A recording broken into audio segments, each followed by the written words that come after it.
أعوذ بالله من الشيطان الرجيم. بسم الله الرحمن الرحيم. ألف لام ميم.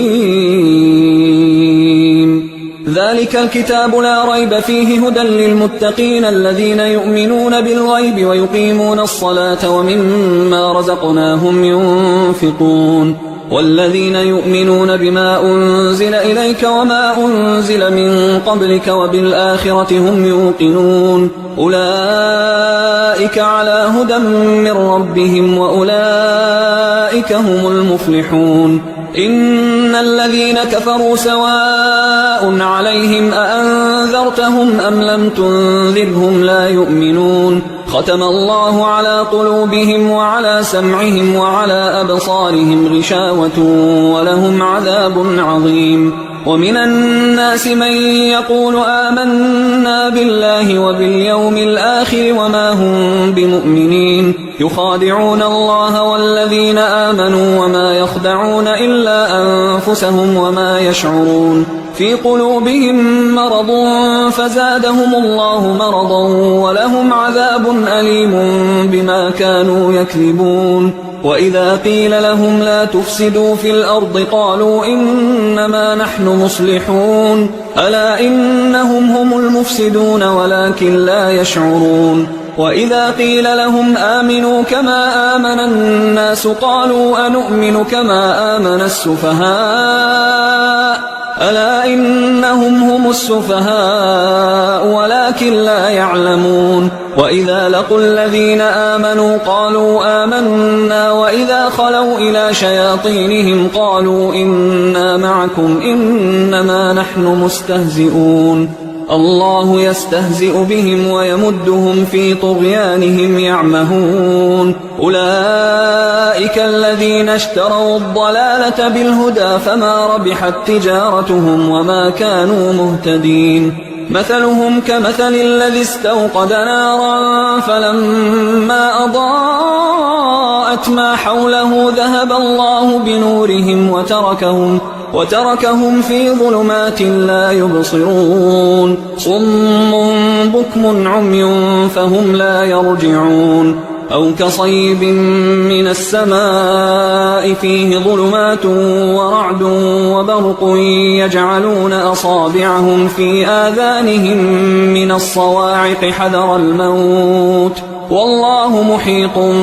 بالكافرين. يكاد البرق يخطف أبصارهم كلما أضاء لهم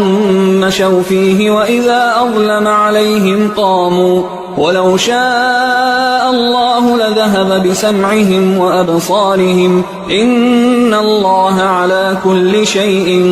قدير. يا أيها الناس اعبدوا ربكم الذي خلقكم والذين من قبلكم لعلكم تتقون. الذي جعل لكم الأرض فراشا والسماء بناء وأنزل من السماء ماء فأخرج به من الثمرات رزقا لكم فلا تجعلوا لله أندادا وأنتم تعلمون. وإن كنتم في ريب مما نزلنا على عبدنا فأتوا بسورة من مثله وادعوا شهداءكم من دون الله إن كنتم صادقين. فإن لم تفعلوا ولن تفعلوا فاتقوا النار التي وقودها الناس والحجارة أعدت للكافرين. وبشر الذين آمنوا وعملوا الصالحات أن لهم جنات تجري من تحتها الأنهار كلما رزقوا منها من ثمرة رزقا قالوا هذا الذي رزقنا من قبل وأتوا به متشابها ولهم فيها أزواج مطهرة وهم فيها خالدون. إن الله لا يستحيي أن يضرب مثلا ما بعوضة فما فأما الذين آمنوا فيعلمون أنه الحق من ربهم، وأما الذين كفروا فيقولون ماذا أراد الله بهذا مثلا يضل به كثيرا ويهدي به كثيرا وما يضل به إلا الفاسقين الذين ينقضون عهد الله من بعد ميثاقه ويقطعون ما أمر الله به أن يوصل ويفسدون في الأرض أولئك هم الخاسرون. كيف تكفرون بالله وكنتم أمواتا فأحياكم ثم يميتكم ثم يحييكم ثم إليه ترجعون. هو الذي خلق لكم ما في الأرض جميعا ثم استوى إلى السماء فسواهن 7 سماوات وهو بكل شيء عليم. وإذ قال ربك للملائكة إني جاعل في الأرض خليفة قالوا أتجعل فيها من يفسد فيها ويسفك الدماء ونحن نسبح بحمدك ونقدس لك قال إني أعلم ما لا تعلمون. وعلم آدم الأسماء كلها ثم عرضهم على الملائكة فقال أنبئوني بأسماء هؤلاء إن كنتم صادقين. قالوا سبحانك لا علم لنا إلا ما علمتنا إنك أنت العليم الحكيم. قال يا آدم أنبئهم بأسمائهم فلما أنبأهم بأسمائهم قال ألم أقل لكم إني أعلم غيب السماوات والأرض وأعلم ما تبدون وما كنتم تكتمون. وإذ قلنا للملائكة اسجدوا لآدم فسجدوا إلا إبليس أبى واستكبر وكان من الكافرين. وقلنا يا آدم اسكن أنت وزوجك الجنة وكلا منها رغدا حيث شئتما ولا تقربا هذه الشجرة فتكونا من الظالمين. فأزلهما الشيطان عنها فأخرجهما مما كانا فيه وقلنا اهبطوا بعضكم لبعض عدو ولكم في الأرض مستقر ومتاع إلى حين. فتلقى آدم من ربه كلمات فتاب عليه إنه هو التواب الرحيم. قلنا اهبطوا منها جميعا فإما يأتينكم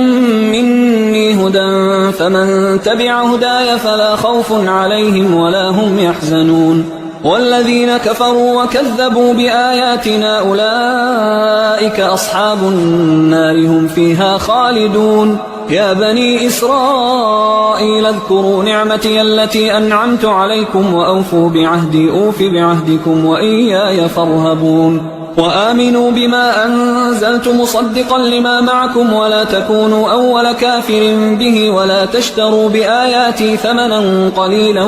وإياي فاتقون. ولا تلبسوا الحق بالباطل وتكتموا الحق وأنتم تعلمون. وأقيموا الصلاة وآتوا الزكاة واركعوا مع الراكعين. أتأمرون الناس بالبر وتنسون أنفسكم وأنتم تتلون الكتاب أفلا تعقلون. واستعينوا بالصبر والصلاة وإنها لكبيرة إلا على الخاشعين الذين يظنون أنهم ملاقو ربهم وأنهم إليه راجعون. يا بني إسرائيل اذكروا نعمتي التي أنعمت عليكم وأني فضلتكم على العالمين. واتقوا يوما لا تجزي نفس عن نفس شيئا ولا يقبل منها شفاعة ولا يؤخذ منها عدل ولا هم ينصرون. وإذ نجيناكم من آل فرعون يسومونكم سوء العذاب يذبحون أبناءكم ويستحيون نساءكم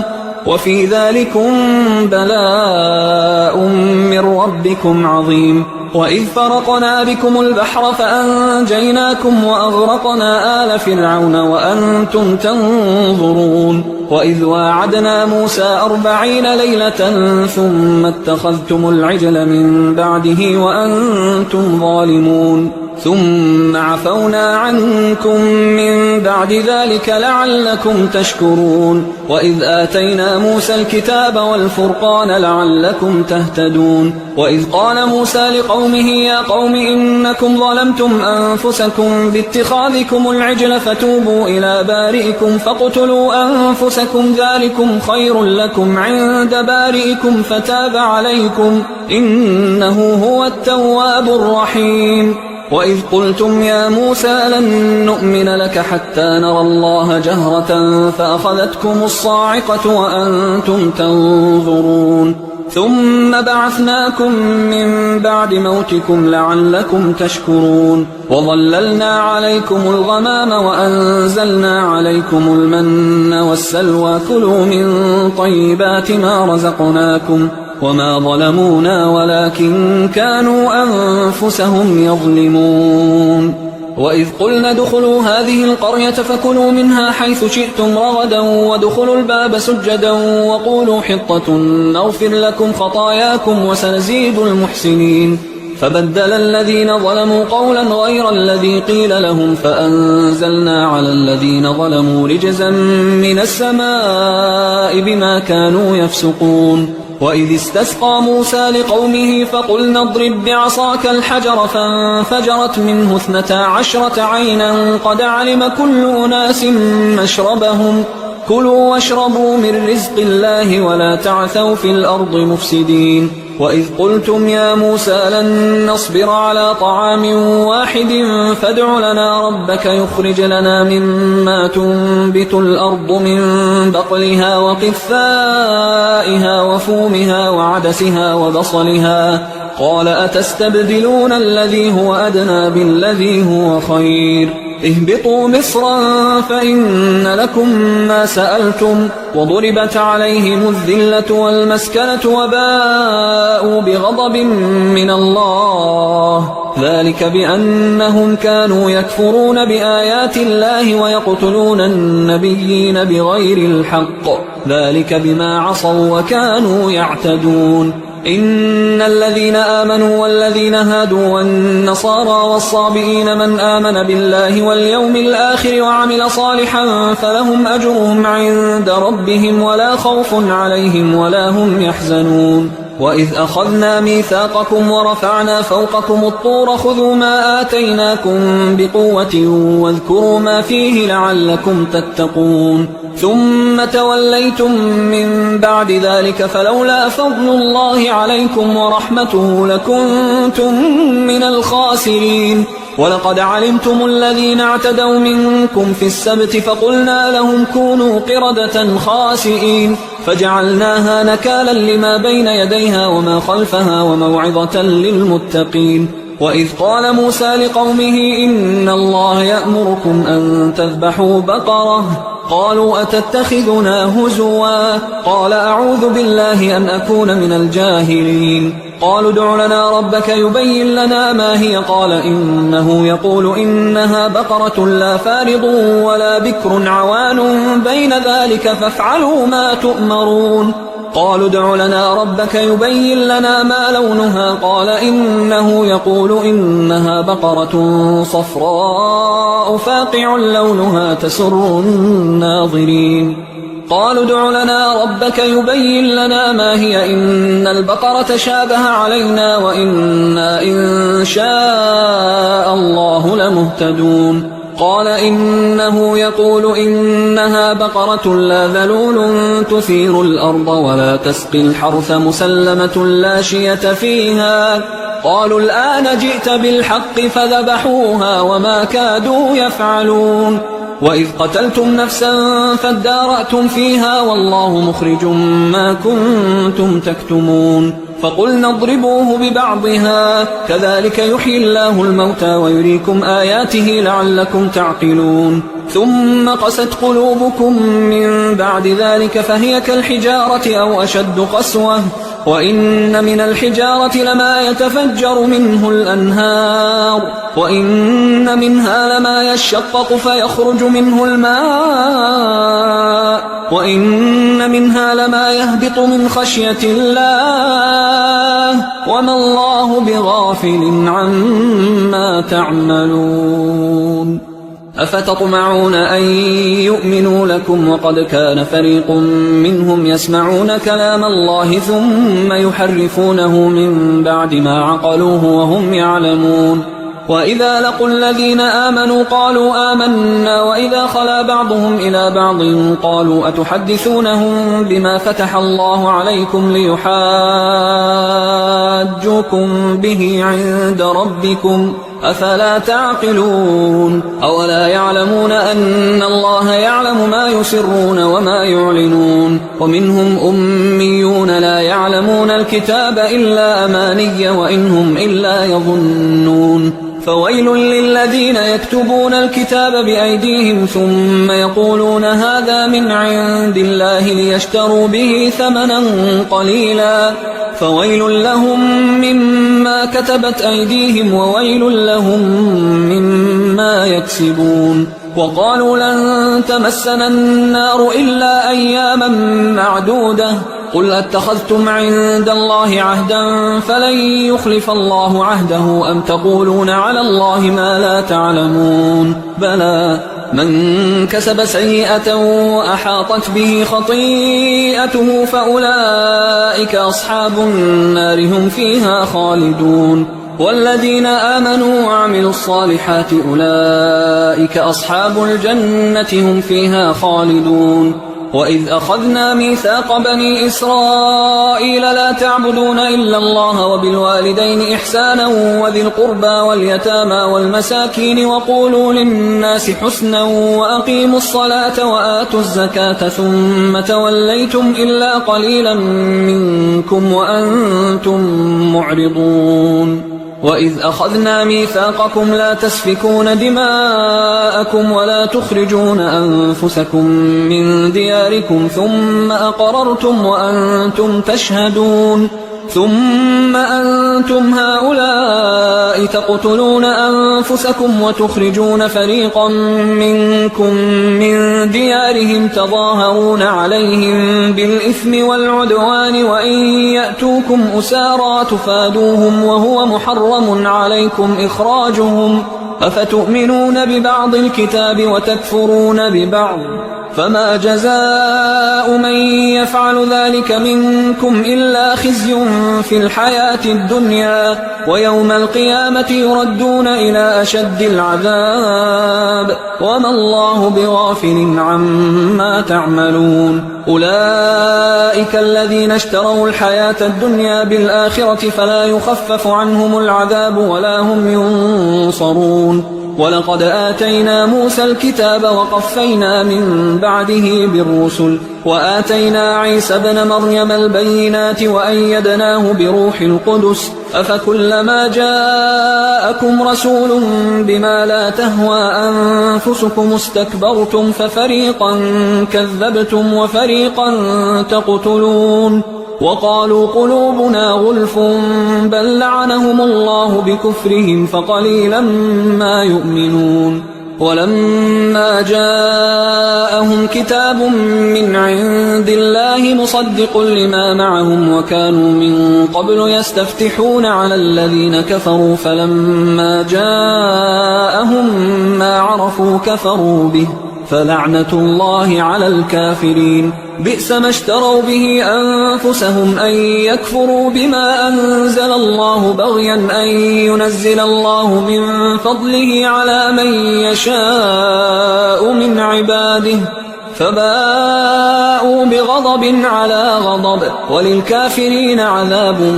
مهين وإذا قيل لهم آمنوا بما أنزل الله قالوا نؤمن بما أنزل علينا ويكفرون بما وراءه وهو الحق مصدقا لما معهم قل فلم تقتلون أنبياء الله من قبل إن كنتم مؤمنين ولقد جاءكم موسى بالبينات ثم اتخذتم العجل من بعده وأنتم ظالمون وإذ أخذنا ميثاقكم ورفعنا فوقكم الطور خذوا ما آتيناكم بقوة واسمعوا قالوا سمعنا وعصينا وأشربوا في قلوبهم العجل بكفرهم قل بئس ما يأمركم به إيمانكم إن كنتم مؤمنين قل إن كانت لكم الدار الآخرة عند الله خالصة من دون الناس فتمنوا الموت إن كنتم صادقين ولن يتمنوه أبدا بما قدمت أيديهم والله عليم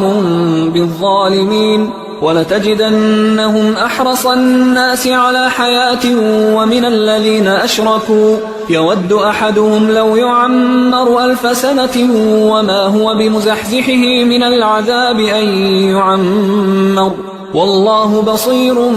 بما يعملون قل من كان عدوا لجبريل فإنه نزله على قلبك بإذن الله مصدقا لما بين يديه وهدى وبشرى للمؤمنين من كان عدوا لله وملائكته ورسله وجبريل وميكال فإن الله عدو للكافرين ولقد أنزلنا إليك آيات بينات وما يكفر بها إلا الفاسقون أوكلما عاهدوا عهدا نبذه فريق منهم بل أكثرهم لا يؤمنون ولما جاءهم رسول من عند الله مصدق لما معهم نبذ فريق من الذين أوتوا الكتاب كتاب الله وراء ظهورهم كأنهم لا يعلمون واتبعوا ما تتلو الشياطين على ملك سليمان وما كفر سليمان ولكن الشياطين كفروا يعلمون الناس السحر وما أنزل على الملكين ببابل هاروت وماروت وما يعلمان من أحد حتى يقولا إنما نحن فتنة فلا تكفر فيتعلمون منهما ما يفرقون به بين المرء وزوجه وما هم بضارين به من أحد إلا بإذن الله ويتعلمون ما يضرهم ولا ينفعهم ولقد علموا لمن اشتراه ما له في الآخرة من خلاق ولبئس ما شروا به أنفسهم لو كانوا يعلمون ولو أنهم آمنوا واتقوا لمثوبة من عند الله خير لو كانوا يعلمون يا أيها الذين آمنوا لا تقولوا راعنا وقولوا انظرنا واسمعوا وللكافرين عذاب أليم ما يود الذين كفروا من أهل الكتاب ولا المشركين أن ينزل عليكم من خير من ربكم والله يختص برحمته من يشاء والله ذو الفضل العظيم ما ننسخ من آية أو ننسها نأت بخير منها أو مثلها ألم تعلم أن الله على كل شيء قدير ألم تعلم أن الله له ملك السماوات والأرض وما لكم من دون الله من ولي ولا نصير أم تريدون أن تسألوا رسولكم كما سئل موسى من قبل ومن يتبدل الكفر بالإيمان فقد ضل سواء السبيل ود كثير من أهل الكتاب لو يردونكم من بعد إيمانكم كفارا حسدا من عند أنفسهم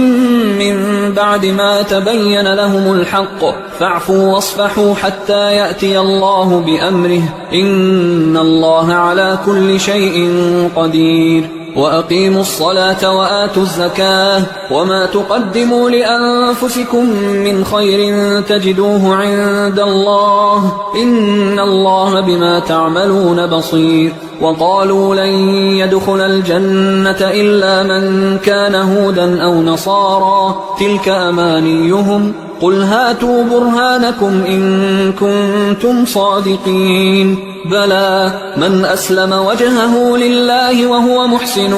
فله أجره عند ربه ولا خوف عليهم ولا هم يحزنون. وقالت اليهود ليست النصارى على شيء وقالت النصارى ليست اليهود على شيء وهم يتلون الكتاب كذلك قال الذين لا يعلمون مثل قولهم فالله يحكم بينهم يوم القيامة فيما كانوا فيه يختلفون. ومن أظلم ممن منع مساجد الله أن يذكر فيها اسمه وسعى في خرابها أولئك ما كان لهم أن يدخلوها إلا خائفين لهم في الدنيا خزي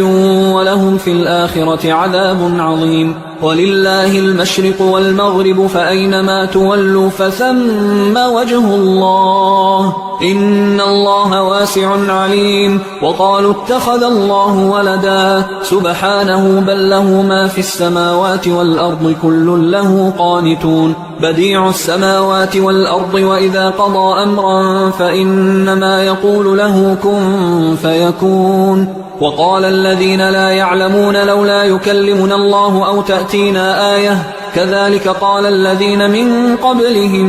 مثل قولهم تشابهت قلوبهم قد بينا الآيات لقوم يوقنون. إنا أرسلناك بالحق بشيرا ونذيرا ولا تسأل عن أصحاب الجحيم. ولن ترضى عنك اليهود ولا النصارى حتى تتبع ملتهم قل إن هدى الله هو الهدى ولئن اتبعت أهواءهم بعد الذي جاءك من العلم ما لك من الله من ولي ولا نصير. الذين آتيناهم الكتاب يتلونه حق تلاوته أولئك يؤمنون به ومن يكفر به فأولئك هم الخاسرون. يا بني إسرائيل اذكروا نعمتي التي أنعمت عليكم وأني فضلتكم على العالمين واتقوا يوما لا تجزي نفس عن نفس شيئا ولا يقبل منها عدل ولا تنفعها شفاعة ولا هم ينصرون. وإذ ابتلى إبراهيم ربه بكلمات فأتمهن قال إني جاعلك للناس إماما قال ومن ذريتي قال لا ينال عهد الظالمين. وإذ جعلنا البيت مثابة للناس وأمنا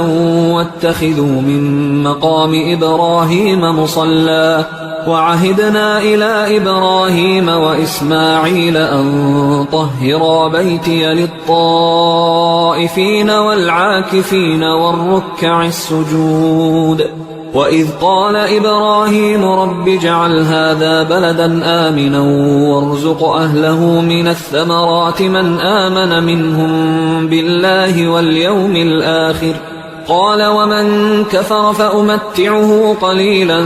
ثم أضطره إلى عذاب النار وبئس المصير. وإذ يرفع إبراهيم القواعد من البيت وإسماعيل ربنا تقبل منا إنك أنت السميع العليم ربنا وجعلنا مسلمين لك ومن ذريتنا أمة مسلمة لك وأرنا مناسكنا وتب علينا إنك أنت التواب الرحيم. ربنا وابعث فيهم رسولا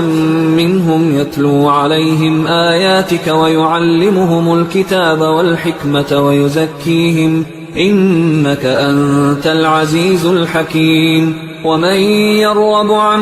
ملة إبراهيم إلا من سفه نفسه ولقد اصطفيناه في الدنيا وإنه في الآخرة لمن الصالحين إذ قال له ربه أسلم قال أسلمت لرب العالمين ووصى بها إبراهيم بنيه ويعقوب يا بني إن الله اصطفى لكم الدين فلا تموتن إلا وأنتم مسلمون أم كنتم شهداء إذ حضر يعقوب الموت إذ قال لبنيه ما تعبدون من بعدي قالوا نعبد إلهك وإله آبائك إبراهيم وإسماعيل وإسحاق إلها واحدا ونحن له مسلمون تلك أمة قد خلت لها ما كسبت ولكم ما كسبتم ولا تسألون عما كانوا يعملون وقالوا كونوا هودا أو نصارى تهتدوا قل بل ملة إبراهيم حنيفا وما كان من المشركين قولوا آمنا بالله وما أنزل إلينا وما أنزل إلى إبراهيم وإسماعيل وإسحاق ويعقوب والأسباط وما أوتي موسى وعيسى وما أوتي النبيون من ربهم لا نفرق بين أحد منهم ونحن له مسلمون فإن آمنوا بمثل ما آمنتم به فقد اهتدوا وإن تولوا فإنما هم في شقاق فسيكفيكهم الله وهو السميع العليم صبغة الله ومن أحسن من الله صبغة ونحن له عابدون قل أتحاجوننا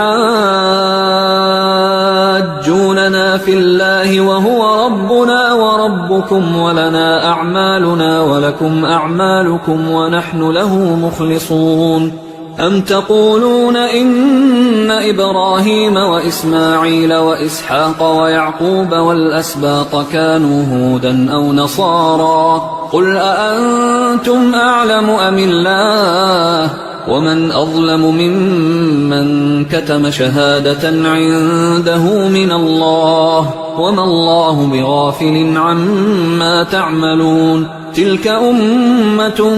قد خلت لها ما كسبت ولكم ما كسبتم ولا تسألون عما كانوا يعملون سيقول السفهاء من الناس ما ولاهم عن قبلتهم التي كانوا عليها قل لله المشرق والمغرب يهدي من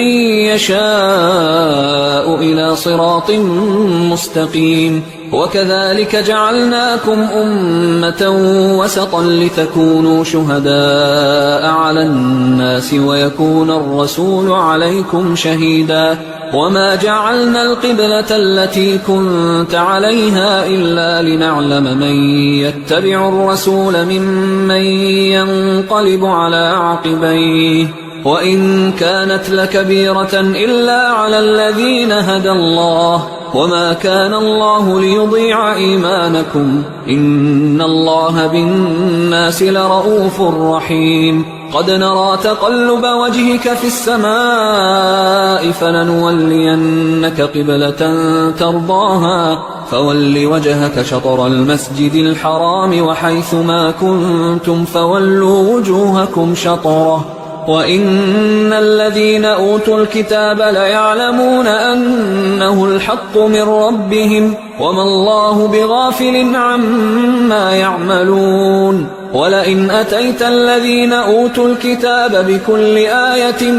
ما تبعوا قبلتك وما أنت بتابع قبلتهم وما بعضهم بتابع قبلة بعض ولئن اتبعت أهواءهم من بعد ما جاءك من العلم إنك إذا لمن الظالمين الذين آتيناهم الكتاب يعرفونه كما يعرفون أبناءهم وإن فريقا منهم ليكتمون الحق وهم يعلمون الحق من ربك فلا تكونن من الممترين ولكل وجهة هو موليها فاستبقوا الخيرات أينما تكونوا يأت بكم الله جميعا إن الله على كل شيء قدير ومن حيث خرجت فول وجهك شطر المسجد الحرام وإنه للحق من ربك وما الله بغافل عما تعملون ومن حيث خرجت فول وجهك شطر المسجد الحرام وحيث ما كنتم فولوا وجوهكم شطره لئلا يكون للناس عليكم حجة إلا الذين ظلموا منهم فلا تخشوهم واخشوني ولأتم نعمتي عليكم ولعلكم تهتدون كما أرسلنا فيكم رسولا منكم يتلو عليكم آياتنا ويزكيكم ويعلمكم الكتاب والحكمة ويعلمكم ما لم تكونوا تعلمون فاذكروني أذكركم واشكروا لي ولا تكفرون يا أيها الذين آمنوا استعينوا بالصبر والصلاة إن الله مع الصابرين ولا تقولوا لمن يقتل في سبيل الله أموات بل أحياء ولكن لا تشعرون ولنبلونكم بشيء من الخوف والجوع ونقص من الأموال والأنفس والثمرات وبشر الصابرين الذين إذا أصابتهم مصيبة قالوا إنا لله وإنا إليه راجعون أولئك عليهم صلوات من ربهم ورحمة وأولئك هم المهتدون إن الصفا والمروة من شعائر الله فمن حج البيت أو اعتمر فلا جناح عليه أن يطوف بهما ومن تطوع خيرا فإن الله شاكر عليم إن الذين يكتمون ما أنزلنا من البينات والهدى من بعد ما بيناه للناس في الكتاب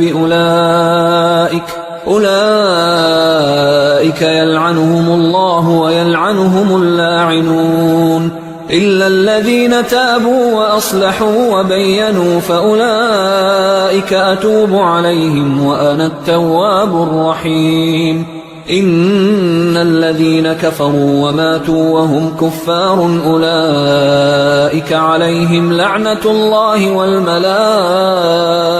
والناس أجمعين خالدين فيها لا يخفف عنهم العذاب ولا هم ينظرون وإلهكم إله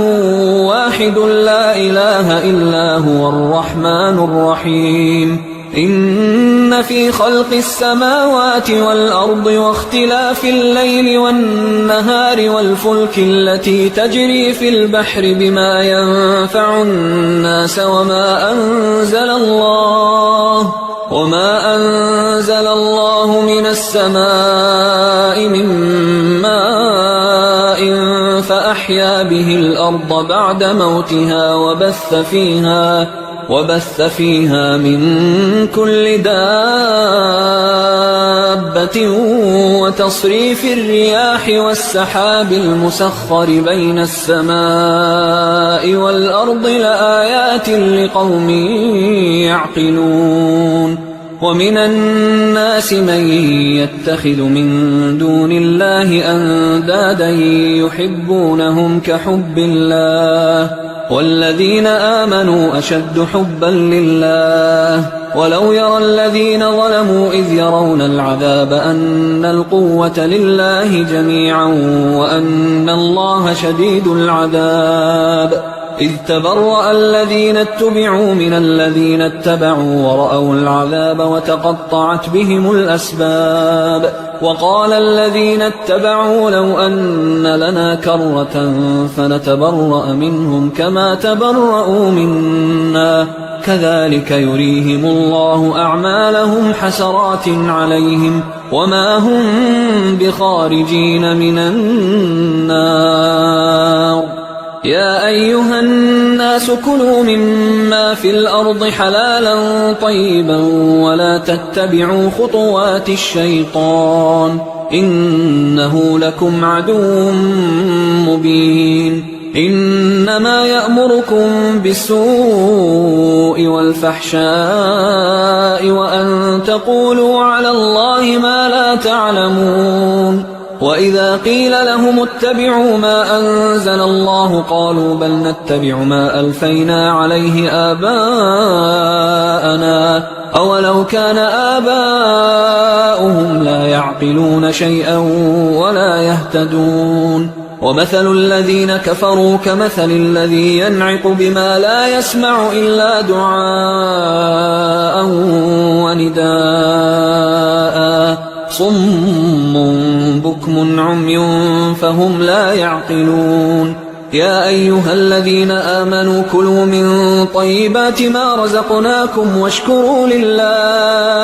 واشكروا لله إن كنتم إياه تعبدون إنما حرم عليكم الميتة والدم ولحم الخنزير وما أهل به لغير الله فمن اضطر غير باغ ولا عاد فلا إثم عليه إن الله غفور رحيم إن الذين يكتمون ما أنزل الله من الكتاب ويشترون به ثمنا قليلا أولئك ما يأكلون في بطونهم إلا النار ولا يكلمهم الله يوم القيامة ولا يزكيهم ولهم عذاب أليم أولئك الذين اشتروا الضلالة بالهدى والعذاب بالمغفرة فما أصبرهم على النار ذلك بأن الله نزل الكتاب بالحق وإن الذين اختلفوا في الكتاب لفي شقاق بعيد ليس البر أن تولوا وجوهكم قبل المشرق والمغرب ولكن البر من آمن بالله واليوم الآخر والملائكة والكتاب والنبيين وآتى المال على حبه ذوي القربى واليتامى والمساكين وابن السبيل والسائلين وفي الرقاب وأقام الصلاة وآتى الزكاة والموفون بعهدهم إذا عاهدوا والصابرين في البأساء والضراء وحين البأس أولئك الذين صدقوا وأولئك هم المتقون يا أيها الذين آمنوا كتب عليكم القصاص في القتلى الحر بالحر والعبد بالعبد والأنثى بالأنثى فمن عفي له من أخيه شيء فاتباع بالمعروف وأداء إليه بإحسان ذلك تخفيف من ربكم ورحمة فمن اعتدى بعد ذلك فله عذاب أليم ولكم في القصاص حياة يا أولي الألباب لعلكم تتقون كتب عليكم إذا حضر أحدكم الموت إن ترك خيرا الوصية للوالدين والأقربين بالمعروف حقا على المتقين فمن بدله بعدما سمعه فإنما إثمه على الذين يبدلونه إن الله سميع عليم فمن خاف من موص جنفا أو إثما فأصلح بينهم فلا إثم عليه إن الله غفور رحيم. يا أيها الذين آمنوا كتب عليكم الصيام كما كتب على الذين من قبلكم لعلكم تتقون أياما معدودات، فمن كان منكم مريضا أو على سفر فعدة من أيام أخر، وعلى الذين يطيقونه فدية طعام مسكين، فمن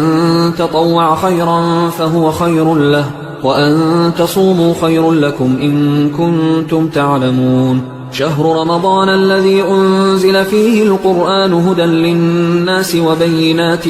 من الهدى والفرقان، فمن شهد منكم الشهر فليصم، ومن كان مريضا أو على سفر فعدة من أيام أخر، يريد الله بكم اليسر ولا يريد بكم العسر ولتكملوا العدة ولتكبروا الله على ما هداكم ولعلكم تشكرون. وإذا سألك عبادي عني فإني قريب أجيب دعوة الداعي إذا دعان، فليستجيبوا لي وليؤمنوا بي لعلهم يرشدون. أحل لكم ليلة الصيام الرفث إلى نسائكم هن لباس لكم وأنتم لباس لهن، علم الله أنكم كنتم تختانون أنفسكم فتاب عليكم وعفى عنكم، فالآن باشروهن وابتغوا ما كتب الله لكم، وكلوا واشربوا حتى يتبين لكم الخيط الأبيض من الخيط الأسود من الفجر،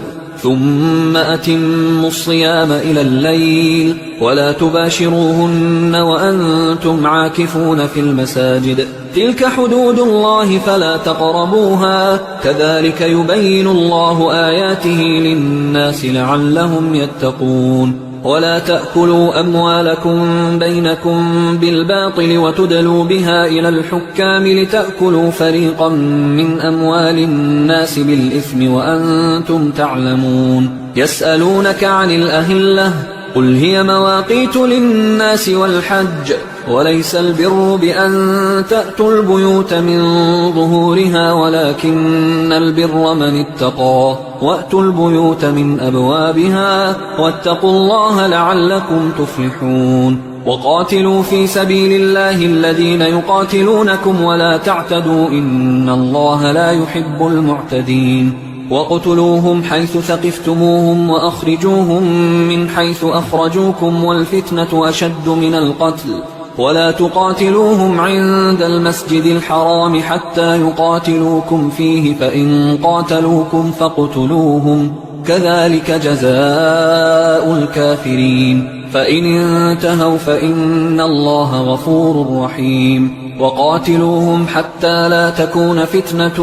ويكون الدين لله، فإن انتهوا فلا عدوان إلا على الظالمين. الشهر الحرام بالشهر الحرام والحرمات قصاص، فمن اعتدى عليكم فاعتدوا عليه بمثل ما اعتدى عليكم، واتقوا الله واعلموا أن الله مع المتقين. وأنفقوا في سبيل الله ولا تلقوا بأيديكم إلى التهلكة وأحسنوا إن الله يحب المحسنين. وأتموا الحج والعمرة لله، فإن أحصرتم فما استيسر من الهدي، ولا تحلقوا رؤوسكم حتى يبلغ الهدي محله، فمن كان منكم مريضا أو به أذى من رأسه ففدية من صيام أو صدقة أو نسك، فإذا أمنتم فمن تمتع بالعمرة إلى الحج فما استيسر من الهدي، فمن لم يجد فصيام 3 أيام في الحج و7 إذا رجعتم، تلك 10 كاملة، ذلك لمن لم يكن أهله حاضر المسجد الحرام. واتقوا الله واعلموا أن الله شديد العقاب. الحج أشهر معلومات، فمن فرض فيهن الحج فلا رفث ولا فسوق ولا جدال في الحج، وما تفعلوا من خير يعلمه الله، وتزودوا فإن خير الزاد التقوى واتقون يا أولي الألباب ليس عليكم جناح أن تبتغوا فضلا من ربكم فإذا أفضتم من عرفات فاذكروا الله عند المشعر الحرام واذكروه كما هداكم وإن كنتم من قبله لمن الضالين ثم أفيضوا من حيث أفاض الناس واستغفروا الله إن الله غفور رحيم فإذا قضيتم مناسككم فاذكروا الله كذكركم آباءكم أو أشد ذكرا فمن الناس من يقول ربنا آتنا في الدنيا وما له في الآخرة من خلاق ومنهم من يقول ربنا آتنا في الدنيا حسنة وفي الآخرة حسنة وقنا عذاب النار أولئك لهم نصيب مما كسبوا والله سريع الحساب واذكروا الله في أيام معدودات فمن تعجل في يومين فلا إثم عليه ومن تأخر فلا إثم عليه لمن اتقى واتقوا الله واعلموا أنكم إليه تحشرون ومن الناس من يعجبك قوله في الحياة الدنيا ويشهد الله على ما في قلبه وهو ألد الخصام وإذا تولى سعى في الأرض ليفسد فيها ويهلك الحرث والنسل والله لا يحب الفساد وإذا قيل له اتق الله أخذته العزة بالإثم فحسبه جهنم ولبئس المهاد ومن الناس من يشري نفسه ابتغاء مرضات الله والله رؤوف بالعباد يا أيها الذين آمنوا ادخلوا في السلم كافة ولا تتبعوا خطوات الشيطان إنه لكم عدو مبين فإن زللتم من بعد ما جاءتكم البينات فاعلموا أن الله عزيز حكيم هل ينظرون إلا أن يأتيهم الله في ظلل من الغمام والملائكة وقضي الأمر وإلى الله ترجع الأمور سل بني إسرائيل كم آتيناهم من آية بينة ومن يبدل نعمة الله من بعد ما جاءته فإن الله شديد العقاب زين للذين كفروا الحياة الدنيا ويسخرون من الذين آمنوا والذين اتقوا فوقهم يوم القيامة والله يرزق من يشاء بغير حساب كان الناس أمة واحدة فبعث الله النبيين مبشرين ومنذرين وأنزل معهم الكتاب بالحق ليحكم بين الناس فيما اختلفوا فيه وما اختلف فيه إلا الذين أوتوه من بعد ما جاءتهم البينات بغيا بينهم فهدى الله الذين آمنوا لما اختلفوا فيه من الحق بإذنه والله يهدي من يشاء إلى صراط مستقيم أم حسبتم أن تدخلوا الجنة ولما يأتكم مثل الذين خلوا من قبلكم مستهم البأساء والضراء وزلزلوا حتى يقول الرسول والذين آمنوا معه متى نصر الله ألا إن نصر الله قريب يسألونك ماذا ينفقون قل ما أنفقتم من خير فللوالدين والأقربين واليتامى والمساكين وابن السبيل وما تفعلوا من خير فإن الله به عليم كتب عليكم القتال وهو كره لكم وعسى أن تكرهوا شيئا وهو خير لكم وعسى أن تحبوا شيئا وهو شر لكم والله يعلم وأنتم لا تعلمون يسألونك عن الشهر الحرام قتال فيه قل قتال فيه كبير وصد عن سبيل الله وكفر به والمسجد الحرام وإخراج أهله منه أكبر عند الله والفتنة أكبر من القتل ولا يزالون يقاتلونكم حتى يردوكم عن دينكم إن استطاعوا ومن يرتدد منكم عن دينه فيمت وهو كافر فأولئك حبطت أعمالهم في الدنيا والآخرة وأولئك أصحاب النار هم فيها خالدون إن الذين آمنوا والذين هاجروا وجاهدوا في سبيل الله أولئك يرجون رحمة الله والله غفور رحيم يسألونك عن الخمر والميسر قل فيهما إثم كبير ومنافع للناس وإثمهما أكبر من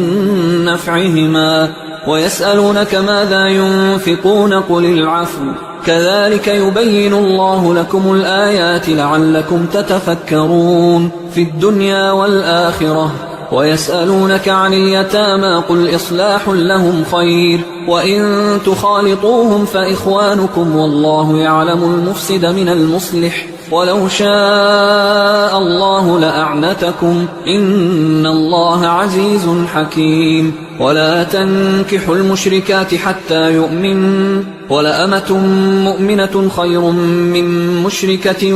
ولو أعجبتكم ولا تنكحوا المشركين حتى يؤمنوا ولعبد مؤمن خير من مشرك ولو أعجبكم أولئك يدعون إلى النار والله يدعو إلى الجنة والمغفرة بإذنه ويبين آياته للناس لعلهم يتذكرون ويسألونك عن المحيض قل هو أذى فاعتزلوا النساء في المحيض ولا تقربوهن حتى يطهرن فإذا تطهرن فأتوهن من حيث أمركم الله إن الله يحب التوابين ويحب المتطهرين نساؤكم حرث لكم فأتوا حرثكم أنا شئتم وقدموا لأنفسكم واتقوا الله واعلموا أنكم ملاقوه وبشر المؤمنين ولا تجعلوا الله عرضة لأيمانكم أن تبروا وتتقوا وتصلحوا بين الناس والله سميع عليم لا يؤاخذكم الله باللغو في أيمانكم ولكن يؤاخذكم بما كسبت قلوبكم والله غفور حليم للذين يؤلون من نسائهم تربص 4 أشهر فإن فاءوا فإن الله غفور رحيم وإن عزموا الطلاق فإن الله سميع عليم والمطلقات يتربصن بأنفسهن 3 قروء ولا يحل لهن أن يكتمن ما خلق الله في أرحامهن إن كن يؤمن بالله واليوم الآخر وبعولتهن أحق بردهن في ذلك إن أرادوا إصلاحا ولهن مثل الذي عليهن بالمعروف وللرجال عليهن درجة والله عزيز حكيم الطلاق 2 مرتان فإمساك بمعروف أو تسريح بإحسان ولا يحل لكم أن تأخذوا مما آتيتموهن شيئا إلا أن يخافا ألا يقيما حدود الله فإن خفتم ألا يقيما حدود الله فلا جناح عليهما فيما افتدت به تلك حدود الله فلا تعتدوها ومن يتعد حدود الله فأولئك هم الظالمون فإن طلقها فلا تحل له من بعد حتى تنكح زوجا غيره فإن طلقها فلا جناح عليهما أن يتراجعا إن ظنا أن يقيما حدود الله وتلك حدود الله يبينها لقوم يعلمون وإذا طلقتم النساء فبلغن أجلهن فأمسكوهن بمعروف أو سرحوهن بمعروف ولا تمسكوهن ضرارا لتعتدوا ومن يفعل ذلك فقد ظلم نفسه ولا تتخذوا آيات الله هزوا واذكروا نعمة الله عليكم وما أنزل عليكم من الكتاب والحكمة يعظكم به واتقوا الله واعلموا أن الله بكل شيء عليم وإذا طلقتم النساء فبلغن أجلهن فلا تعضلوهن أن ينكحن أزواجهن إذا تراضوا بينهم بالمعروف ذلك يوعظ به من كان منكم يؤمن بالله واليوم الآخر ذلكم أزكى لكم وأطهر والله يعلم وأنتم لا تعلمون والوالدات يرضعن أولادهن حولين كاملين لمن أراد أن يتم الرضاعة وعلى المولود له رزقهن وكسوتهن بالمعروف لا تكلف نفس إلا وسعها لا تضار والدة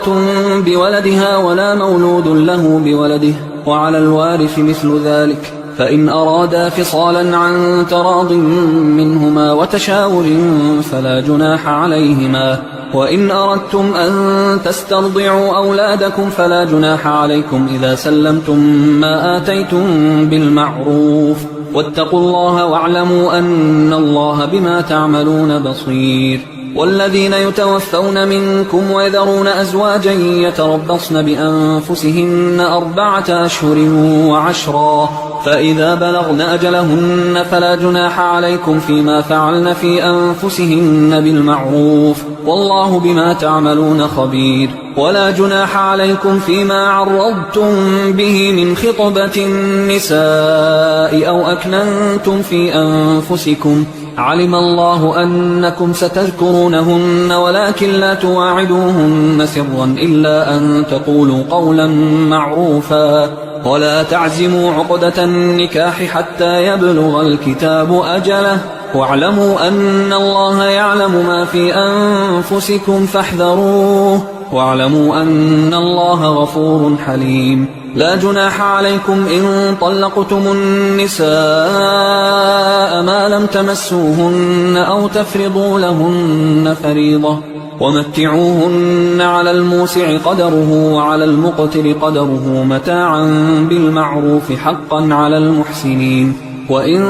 طلقتموهن من قبل أن تمسوهن وقد فرضتم لهن فريضة فنصف ما فرضتم إلا أن يعفون أو يعفو الذي بيده عقدة النكاح وأن تعفوا أقرب للتقوى ولا تنسوا الفضل بينكم إن الله بما تعملون بصير حافظوا على الصلوات والصلاة الوسطى وقوموا لله قانتين فإن خفتم فرجالا أو ركبانا فإذا أمنتم فاذكروا الله كما علمكم ما لم تكونوا تعلمون والذين يتوفون منكم ويذرون أزواجا وصية لأزواجهم متاعا إلى الحول غير إخراج فإن خرجن فلا جناح عليكم فيما فعلن في أنفسهن من معروف والله عزيز حكيم وللمطلقات متاع بالمعروف حقا على المتقين كذلك يبين الله لكم آياته لعلكم تعقلون ألم تر إلى الذين خرجوا من ديارهم وهم ألوف حذر الموت فقال لهم الله موتوا ثم أحياهم إن الله لذو فضل على الناس ولكن أكثر الناس لا يشكرون وقاتلوا في سبيل الله واعلموا أن الله سميع عليم من ذا الذي يقرض الله قرضا حسنا فيضاعفه له أضعافا كثيرة والله يقبض ويبسط وإليه ترجعون ألم تر إلى الملأ من بني إسرائيل من بعد موسى إذ قالوا لنبي له مبعث لنا ملكا نقاتل في سبيل الله قال هل عسيتم إن كتب عليكم القتال ألا تقاتلوا قالوا وما لنا ألا نقاتل في سبيل الله وقد أخرجنا من ديارنا وأبنائنا فلما كتب عليهم القتال تولوا إلا قليلا منهم والله عليم بالظالمين وقال لهم نبيهم إن الله قد بعث لكم طالوت ملكا قالوا أنى يكون له الملك علينا ونحن أحق بالملك منه ولم يؤت سعة من المال قال إن الله اصطفاه عليكم وزاده بسطة في العلم والجسم والله يؤتي ملكه من يشاء والله واسع عليم وقال لهم نبيهم إن آية ملكه أن يأتيكم التابوت فيه سكينة من ربكم وبقية مما ترك آل موسى وآل هارون تحمله الملائكة إن في ذلك لآية لكم إن كنتم مؤمنين فلما فصل طالوت بالجنود قال إن الله مبتليكم بنهر فمن شرب منه فليس مني ومن لم يطعمه فإنه مني إلا من اغترف غرفة بيده فشربوا منه إلا قليلا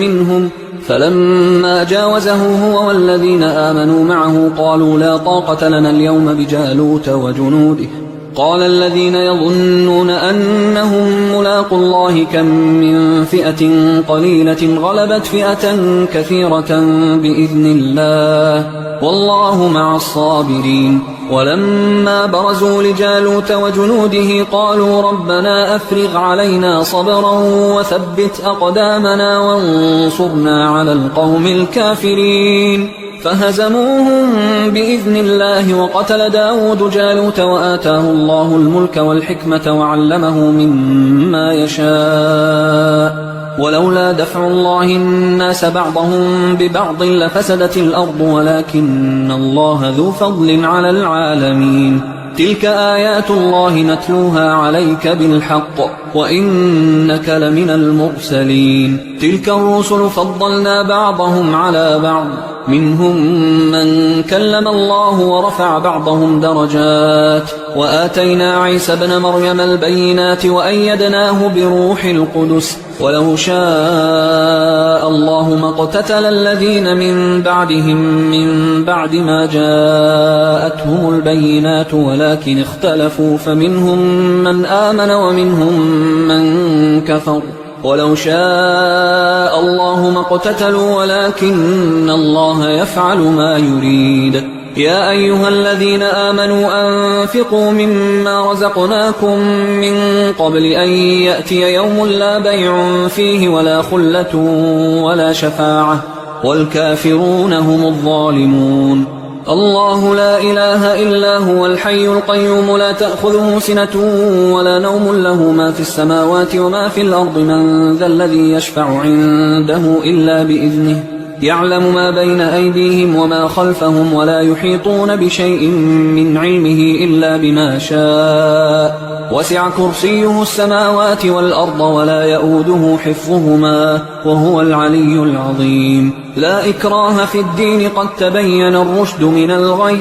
فمن يكفر بالطاغوت ويؤمن بالله فقد استمسك بالعروة الوثقى لا انفصام لها والله سميع عليم الله ولي الذين آمنوا يخرجهم من الظلمات إلى النور والذين كفروا أولياؤهم الطاغوت يخرجونهم من النور إلى الظلمات أولئك أصحاب النار هم فيها خالدون ألم تر إلى الذي حاج إبراهيم في ربه أن آتاه الله الملك إذ قال إبراهيم ربي الذي يحيي ويميت قال أنا أحيي وأميت قال إبراهيم فإن الله يأتي بالشمس من المشرق فأت بها من المغرب فبهت الذي كفر والله لا يهدي القوم الظالمين أو كالذي مر على قرية وهي خاوية على عروشها قال أنى يحيي هذه الله بعد موتها فأماته الله 100 عام ثم بعثه قال كم لبثت قال لبثت يوما أو بعض يوم قال بل لبثت 100 عام فانظر إلى طعامك وشرابك لم يتسنه وانظر إلى حمارك ولنجعلك آية للناس وانظر إلى العظام كيف ننشزها ثم نكسوها لحما فلما تبين له قال أعلم أن الله على كل شيء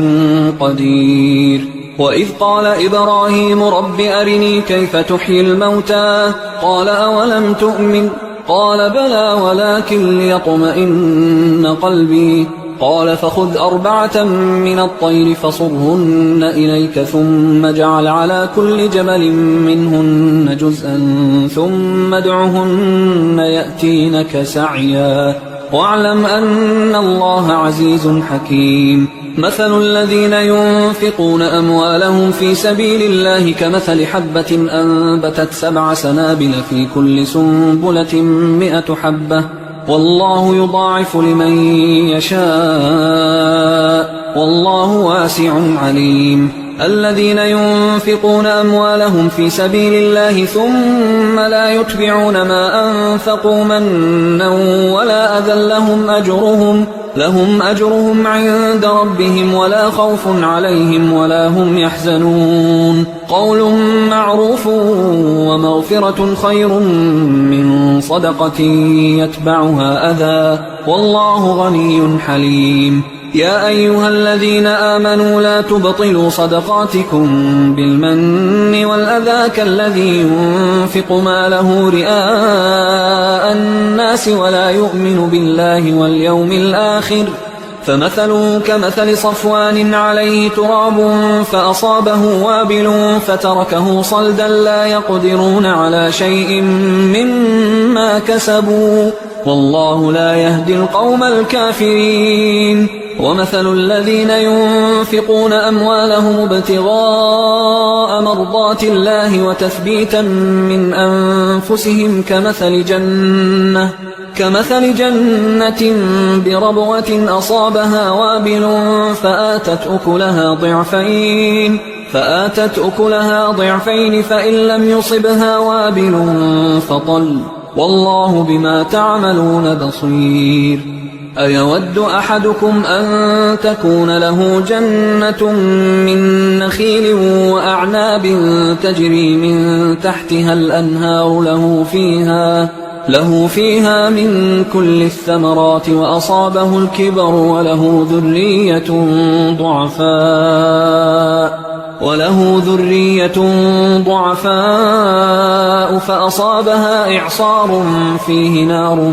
فاحترقت كذلك يبين الله لكم الآيات لعلكم تتفكرون يا أيها الذين آمنوا أنفقوا من طيبات ما كسبتم ومما أخرجنا لكم من الأرض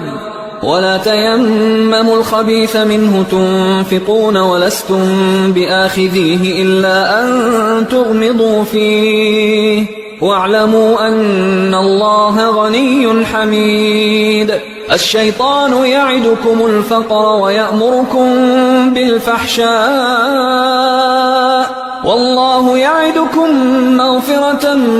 منه وفضلا والله واسع عليم يؤتي الحكمة من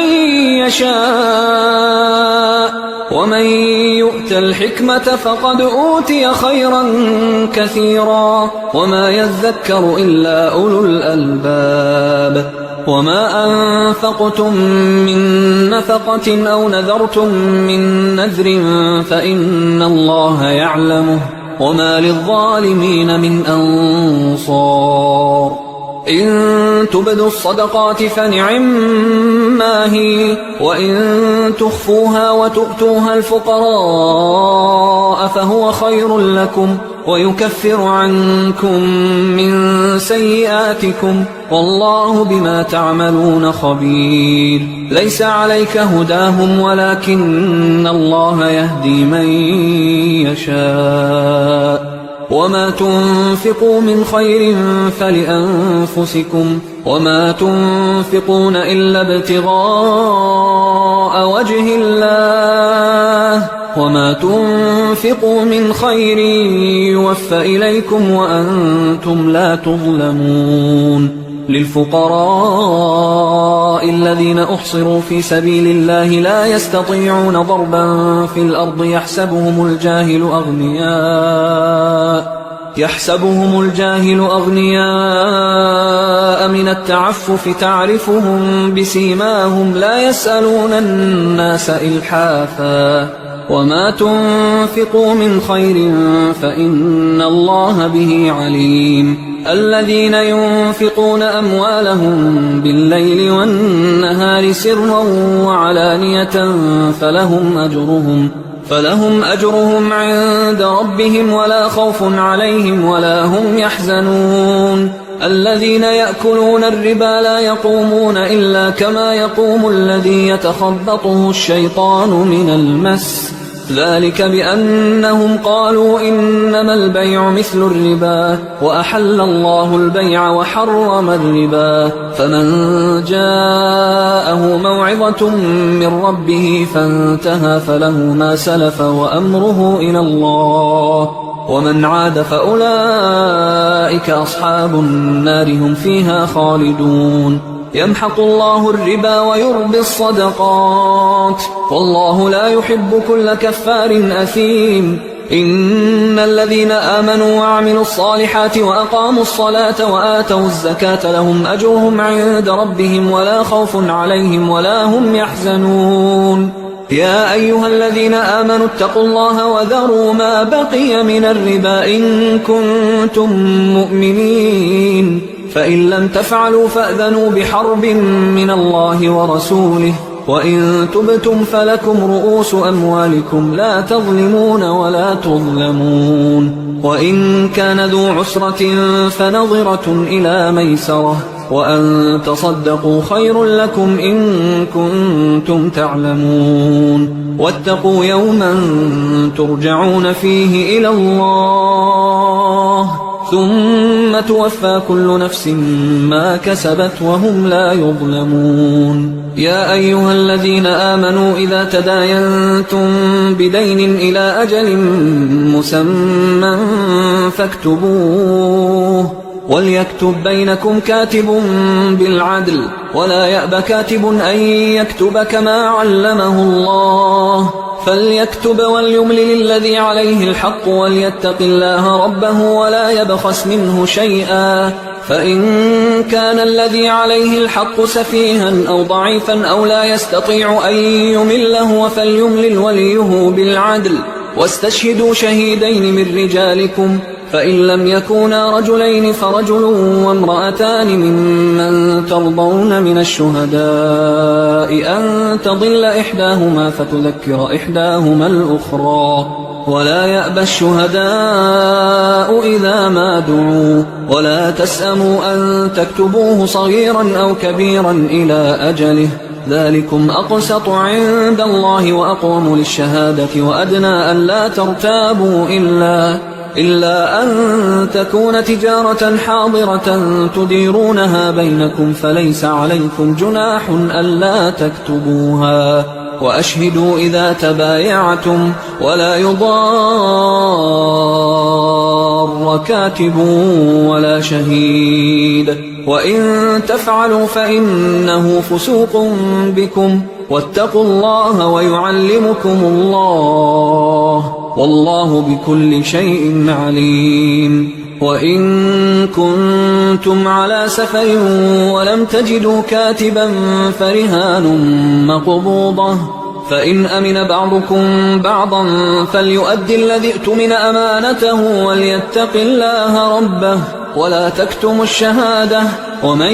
يكتمها فإنه آثم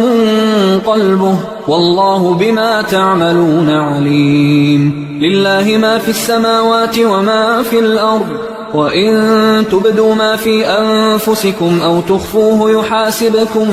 به الله فيغفر لمن يشاء ويعذب من يشاء والله على كل شيء قدير. آمن الرسول بما أنزل إليه من ربه والمؤمنون كل آمن بالله وملائكته وكتبه ورسله لا نفرق بين أحد من رسله وقالوا سمعنا وأطعنا غفرانك ربنا وإليك المصير. لا يكلف الله نفسا إلا وسعها، لها ما كسبت وعليها ما اكتسبت. ربنا لا تؤاخذنا إن نسينا أو أخطأنا، ربنا ولا تحمل علينا إصرا كما حملته على الذين من قبلنا، ربنا ولا تحملنا ما لا طاقة لنا به، واعف عنا واغفر لنا وارحمنا، أنت مولانا فانصرنا على القوم الكافرين.